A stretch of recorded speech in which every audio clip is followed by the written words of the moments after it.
Chers amis, shalom ouvracha, je viens répondre à plusieurs personnes qui ont posé cette question et sont intervenues sur les réseaux sociaux avec Rav Twitou. Pourrions-nous savoir, d'après vous, pourquoi cette génération ouvre-t-elle toutes les frontières de l'immoralité, toutes les frontières qu'on n'a encore jamais connues dans l'histoire?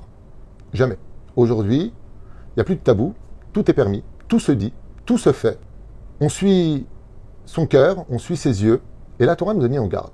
Mais c'est vrai que de façon assez générale, quand on regarde un temps un peu en arrière, ne serait-ce que dans les belles années 80, il y avait une moralité, il y avait un savoir-vivre, il y avait un respect qu'on ne retrouve absolument plus aujourd'hui. Alors pour répondre à votre question, je vais utiliser deux volets. Le premier volet, c'est celui qui est un peu ésotérique, qui appartient au monde de la réincarnation, où nos sages de mémoire bénite, entre autres le Harizal, nous apprend qu'à la fin des temps, le Créateur du monde va réincarner toutes les générations qui ont été néfastes pour l'humanité pour la fin des temps. Pour quelle raison? Une réunion pour rendre des comptes.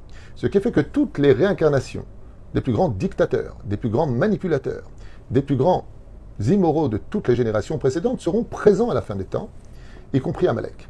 Ce qui fait que nous sommes dans une situation où, effectivement, il y a une volonté universelle d'ouvrir les frontières, car elle est, d'une certaine façon, formatée dans l'âme de ces personnes qui reviennent sur Terre avec cette tendance, avec cette façon d'exprimer, d'imposer une espèce de dictature au nom de la diplomatie et de la démocratie. C'est exactement ce que l'on vit aujourd'hui. Ce qui fait que nous sommes dans un rendez-vous où le Créateur du monde, selon la Torah, veut voir pour une dernière chance si on sera capable de changer, de s'améliorer et de devenir meilleur. Je dirais par contre sur un domaine éducatif et historique, il y a une recherche de l'adrénaline qui dépasse l'entendement humain. Les gens prennent des risques absolument inutiles, énormes, dans tous les sens du terme. On peut les voir risquer leur vie sur les réseaux sociaux et presque à la limite le vouloir pour finir comme un héros, ou alors on cherche le buzz, absolument, le plus d'abonnés possible, pour en faire un métier. Chacun essaie de vendre ses formes, de ses mains à ses pieds, pour essayer d'attirer le plus de regards pour exister. Nous sommes passés de l'existence des valeurs au virtuel des apparences.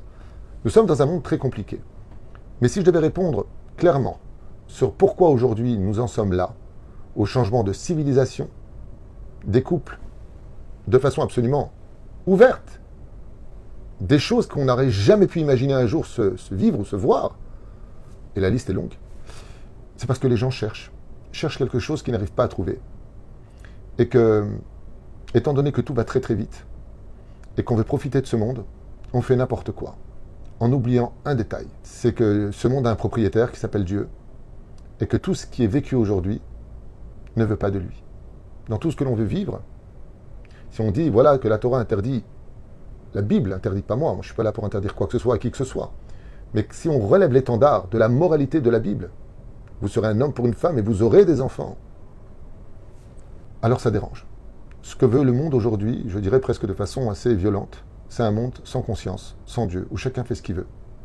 Une anarchie, entourée d'une dictature, où on t'obligera à être comme nous, sinon tu seras isolé. Le renouveau a toujours intéressé l'humanité. Et aujourd'hui, nous sommes rentrés dans une dimension très provocatrice, qui malheureusement, on peut le constater, ne fait qu'emmener toute l'humanité à sa perte, avec des menaces nucléaires, avec des couples qui ne se marient plus. On n'arrive plus à avoir d'enfants. Les pays, au niveau démographique, se vident. Donc on prend tout ce qui peut venir, sans vérifier, sans penser à l'avenir de l'histoire de notre propre pays, là où on vit, sur le globe de la Terre. Quitter le chemin de la rectitude de la Torah et de ses mitzvot, quitter le chemin de la moralité, emmène toute l'humanité à sa perte. Voilà pourquoi aujourd'hui les gens n'ont plus peur de perdre, parce que quitte à faire montrer l'adrénaline et vivre des grands moments de joie dans l'inconscience, nous sommes en train de plonger l'avenir dans l'explosion. Hachem Yahazor, et en tout cas c'est ce que moi j'en ai conclu.